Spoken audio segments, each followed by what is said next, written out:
Ouais, écoute, le matin de départ, c'est toujours comme ça. La nuit, elle est toujours un peu agitée. Bah, tu vois, il y a Jérémy qui passe, donc je suis pas le seul. Mais ouais, il fait beau et tout. Et puis on a tous nos schémas qui sont déjà tous les scénarios jusqu'à Fresnes et puis après. Donc voilà, maintenant il est temps d'aller sur l'eau et puis mettre en application tout ce qu'on a vu pendant 2 jours. Alors déjà, il y a un stress quand même, faut pas rêver, c'est une course en solitaire. Ça fait quand même plus d'1 an, voire 2 ans qu'on y pense. Il y a un petit stress personnel, il y a un stress collectif, c'est l'objectif de l'année. Et puis c'est pas anodin partir sur une transat en solitaire au mois de novembre. Et c'est encore moins anodin faire la Route du Rhum. C'est tous les 4 ans, donc faut pas se rater. Donc c'est comme au ski, tu répètes tes gammes, je veux virer, je veux revirer et tout ça, quoi. Une Route du Rhum réussie, c'est une Route du Rhum qui arrive au bout et avec un bon résultat dans le top 10.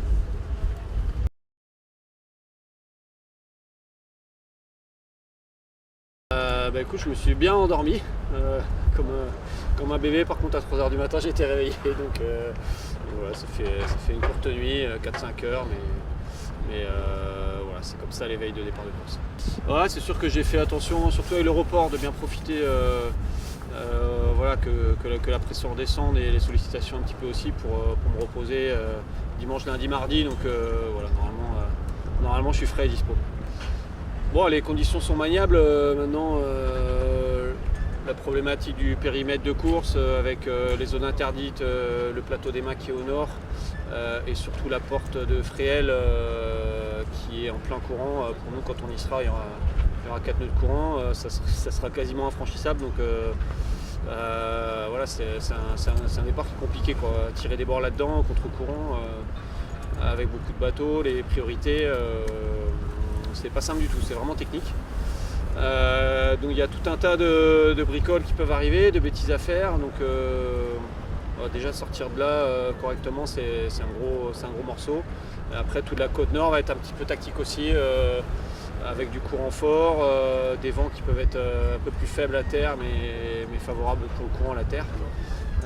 Et puis des décisions à Pointe de Bretagne à prendre directement pour la traversée de l'Atlantique. Je crois qu'on va pas chômer les 24 premières heures, 24-36 premières heures, ça va vraiment être chargé. Ouais, après le départ, ça va être tonique. Il y a toujours une option nord qui existe, hein. Voilà, qui est toujours la plus rapide. Maintenant, il faut voir si elle est praticable ou pas. On est toujours en train de réfléchir là-dessus. Voilà, la différence avec le départ de dimanche, c'est qu'on a un petit peu le choix, on a un petit peu moyen de réguler la force du vent avec une option un petit peu plus sud. Donc il faut juste jauger si cette option n'est pas trop perdante.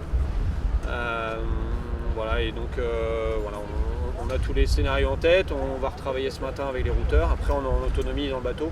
Il faudra vraiment réactualiser ça à la Pointe de Bretagne pour choisir définitivement sa trajectoire. Bon, déjà pas avoir trop de soucis sur le bateau. Je pense que pour nous, avec un Charal 2 qui est tout neuf, la phase, enfin la notion de fiabilité, c'est une interrogation.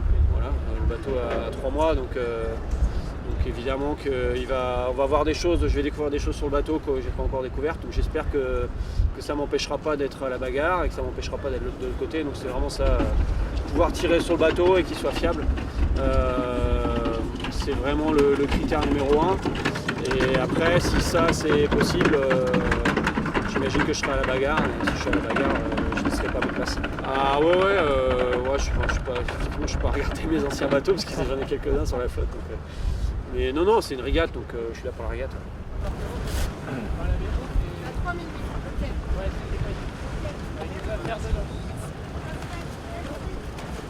Allez, ciao, Ouais, salut Jérôme. Salut mon vieux.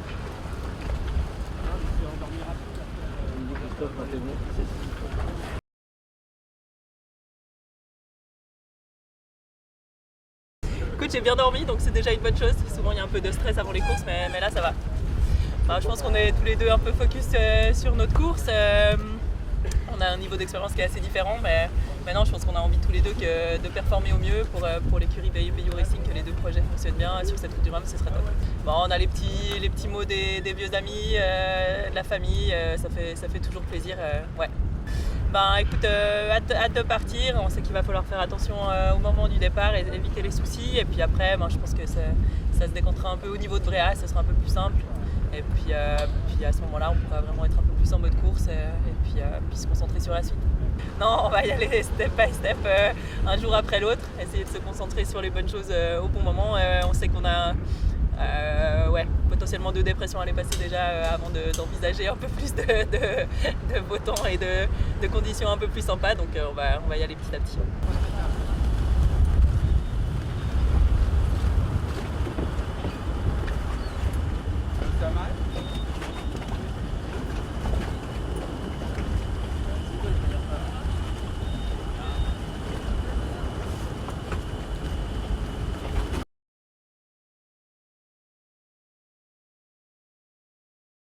J'ai très bien dormi.